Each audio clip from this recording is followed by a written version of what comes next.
Hello friends, आप सभी का स्वागत है हमारे यूट्यूब चैनल विजार्ड क्लासेस पर।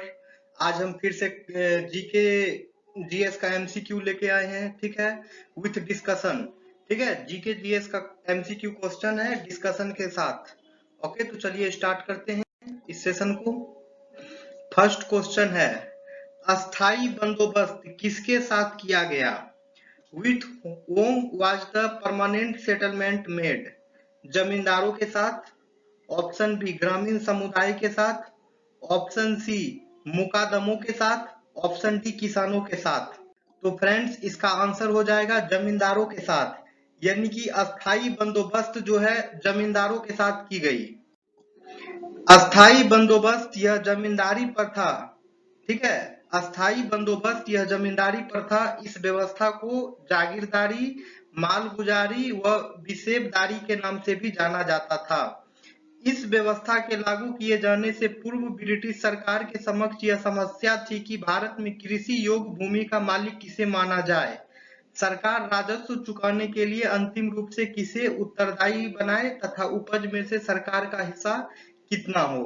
ओके, 1772 ईस्वी में जो है वारेन हेस्टिंग ने पंचवर्षीय बंदोबस्त चलाया। 1776 ईस्वी में इस व्यवस्था को भी समाप्त कर दिया गया। ओके, यानी कि 1772 ईस्वी में वारेन हेस्टिंग ने पंचवर्षीय बंदोबस्त चलाया और 1776 ईस्वी में इस व्यवस्था को भी समाप्त कर दिया गया। 1786 ईस्वी में लॉर्ड कॉर्नवालिस बंगाल का गवर्नर जनरल बना और 1790 ईस्वी में लॉर्ड कॉर्नवालिस ने 10 वर्षीय व्यवस्था को लागू किया। 1793 ईस्वी में इस व्यवस्था को बंगाल, बिहार एवं उड़ीसा में अस्थायी कर दिया गया और कालांतर में इसे उत्तर प्रदेश के बनारस खंड एवं उत्तरी कर्नाटक में भी लागू किया गया। सर्वप्रथम यह व्यवस्था बंगाल में लागू की गई थी, यानी अस्थायी बंदोबस्त जो है सबसे पहले बंगाल में लागू की गई थी। इस व्यवस्था के अंतर्गत जमींदारों से मालगुजारी के रूप में एक निश्चित आय हमेशा के लिए निश्चित कर ली जाती थी। ओके, जमींदार किसान से वसूले गए लगान का 10/11 भाग सरकारी कोष में जमा करता था तथा शेष 1/11 भाग अपने खर्च, परिश्रम व दायित्व के लिए अपने पास रख लेता था। जमींदारों द्वारा निश्चित समय में सरकारी खजाने में लगान न जमा करने पर भूमि को नीलाम कर दिया जाता था। दैवीय प्रकोप के समय लगान की दर में कोई रियायत नहीं दी जाती थी। अस्थायी बंदोबस्त व्यवस्था लागू करने के कारण सरकार एक निश्चित तथा अस्थायी आय प्राप्त करना चाहती थी। कंपनी इस व्यवस्था के द्वारा सशक्त जमींदारों को अपना समर्थक बनाना चाहती थी। इस व्यवस्था के अंतर्गत 1794 ईस्वी में सूर्यास्त कानून लाया गया, जिसके अंतर्गत एक निश्चित तिथि को सूर्यास्त होने से पहले जमींदारों को भूमि का लगान सरकार को देना होता था, नहीं तो उनकी जमीन नीलाम कर दी जाती थी। नेक्स्ट क्वेश्चन है, प्रार्थना समाज के संस्थापक कौन थे? Who was the founder of Prarthana Samaj? Option A Atmaram Pandurang, option B Tilak, option C Annie Besant, option D Ras Bihari Ghosh. तो फ्रेंड्स इसका आंसर हो जाएगा आत्माराम पांडुरंग, यानी प्रार्थना समाज के संस्थापक जो थे आत्माराम पांडुरंग थे। आइए तो एक्सप्लेनेशन देखते हैं, डिटेल एक्सप्लेनेशन, क्वेश्चन का डिस्कशन है ये। ओके, प्रार्थना समाज भारतीय नवजागरण के दौर में धार्मिक और सामाजिक सुधारों के लिए स्थापित समुदाय था। इसकी स्थापना आत्माराम पांडुरंग, महादेव गोविंद रनाडे तथा इतिहासकार आरजी भंडारकर बंबई में 31 मार्च 1867 को की थी। ओके फ्रेंड्स, प्रार्थना समाज का मुख्य उद्देश्य जाति प्रथा का विरोध, स्त्री पुरुष विवाह की आयु में वृद्धि, विधवा विवाह, स्त्री शिक्षा आदि को प्रोत्साहन प्रदान करना था। मुख्य रूप से जस्टिस महादेव गोविंद रनाडे के प्रयत्न से प्रार्थना समाज की ओर से दक्कन एजुकेशन सोसाइटी यानी कि दक्षिण शिक्षा समिति जैसी लोकोपकारी संस्थाओं की स्थापना की गई। नेक्स्ट क्वेश्चन है, भारतीय पुनर्जागरण आंदोलन के पिता कौन थे? Who was the father of the Indian renaissance movement? Option A Bal Gangadhar Tilak, option B Dayanand Saraswati, option C Shraddhanand, option D Rajaram Mohan Roy. तो फ्रेंड्स इसका आंसर हो जाएगा राजाराम मोहन राय, यानी कि भारतीय पुनर्जागरण आंदोलन के पिता के रूप में राजाराम मोहन राय को जाना जाता है। आइए डिस्कशन देखते हैं इसका डिटेल एक्सप्लेनेशन। राजा राम मोहन राय का जन्म 22 मई 1772 को बंगाल के हुगली जिले में राधानगर गांव में हुआ था। उनके पिता का नाम राम कंतो राय और माता का नाम तैरनी था। राजा राम मोहन राय की प्रारंभिक शिक्षा फारसी और अरबी भाषाओं में पटना में हुई, जहां उन्होंने कुरान, सूफी, रईसवादी कवियों की रचनाओं तथा प्लेटो एवं अरस्तु की पुस्तकों के अरबी संस्करण का अध्ययन किया। राजा राम मोहन राय एक समाज सुधारक थे और मूलतः सती प्रथा को बंद कराने वाले पहले व्यक्ति के नाम से मशहूर थे। इन्होंने ही ब्रह्म समाज की स्थापना की थी। वे रविंद्रनाथ टैगोर के पथ पर चलते थे, उन्हें ही गुरु मानते थे। ओके, यानी कि राजा राम मोहन राय जो है रविंद्रनाथ टैगोर के पथ पर चलते थे और रविंद्रनाथ टैगोर को ही अपना गुरु मानते थे। 1814 में राजा राम मोहन राय ने आत्मीय सभा को शुरू किया था, जो कि बाद में चलकर 1828 में ब्रह्म समाज के नाम से प्रचलित हुई।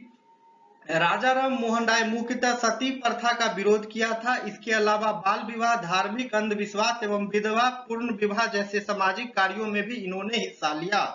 ओके, राजा राम मोहन राय दिल्ली के मुगल सम्राट अकबर द्वितीय की पेंशन से संबंधित शिकायतों हेतु इंग्लैंड गए। तभी अकबर सेकेंड द्वारा उन्हें राजा की उपाधि दी गई। क्वेश्चन आएगा कि राजा राम मोहन राय को राजा की उपाधि किसने दी? तो फ्रेंड्स वहां पे आंसर देना है अकबर सेकेंड, यानी कि अकबर द्वितीय। अकबर द्वितीय ने राजा राम मोहन राय को राजा की उपाधि दी। राजा राम मोहन राय का पहला प्रकाशन तुहफात उल मुवाहिदीन यानी कि देवताओं को एक उपहार वर्ष 1803 में सामने आया था, जिसमें हिंदुओं के तर्कहीन धार्मिक विश्वासों और भ्रष्ट प्रथाओं को उजागर किया गया था। वर्ष 1825 में राजा राम मोहन राय ने वेदांत कॉलेज की स्थापना की, जहां भारतीय शिक्षण और पश्चिमी सामाजिक एवं भौतिक विज्ञान दोनों पाठ्यक्रमों को पढ़ाया जाता था।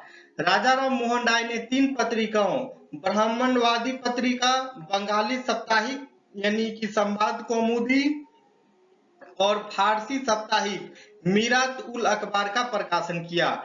यानी कि राजा राम मोहन राय ने 3 पत्रिकाओं का प्रकाशन किया।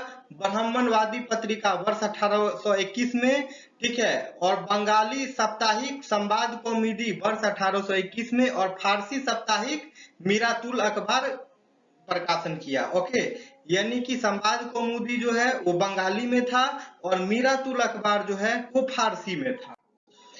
नेक्स्ट क्वेश्चन है, स्वराज दल की स्थापना किसने की थी? हु फाउंडेड द स्वराज दल? ऑप्शन ए तिलक एवं चितरंजन दास, ऑप्शन बी गांधी एवं मोतीलाल नेहरू, ऑप्शन सी गांधी एवं तिलक, ऑप्शन डी चितरंजन दास एवं मोतीलाल नेहरू।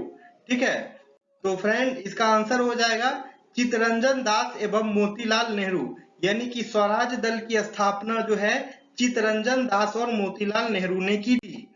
आइए डिस्कशन जानते हैं, इसका डिटेल एक्सप्लेनेशन जानते हैं। ओके, स्वराज पार्टी पराधीन भारत के स्वतंत्रता संग्राम के समय बना एक राजनीतिक दल था। इस दल की स्थापना 1 जनवरी 1923 ईस्वी को देशबंधु चितरंजन दास तथा मोतीलाल नेहरू ने की थी। यह दल भारतीयों के लिए अधिक स्वशासन तथा राजनीतिक स्वतंत्रता की प्राप्ति के लिए कार्य कर रहा था। भारतीय भाषाओं में स्वराज का अर्थ है अपना राज्य। इस दल का प्रथम अधिवेशन इलाहाबाद में हुआ, जिसमें इसका संविधान और कार्यक्रम निर्धारित हुआ। स्वराज दल का मूल उद्देश्य था स्वराज प्राप्त करना। गांधीवादियों का भी यही उद्देश्य था, लेकिन दोनों में स्वराज प्राप्ति के साधनों में अंतर था। स्वराजवादी गांधी जी के असहयोग आंदोलन में विश्वास नहीं करते थे। नेक्स्ट क्वेश्चन है, किसने थियोसॉफिकल सोसाइटी की स्थापना की? यानी कि who founded the theosophical society? Option A madam Blavatsky एवं colonel Olcott, Raja Ram Mohan Roy, option C Mahatma Gandhi, option D Swami Vivekananda. तो फ्रेंड्स इसका आंसर हो जाएगा मैडम ब्लावेटस्की एवं कर्नल अल्काट। यानी कि थियोसॉफी आप जानते हैं डिटेल में थियोसॉफिकल सोसाइटी के बारे में।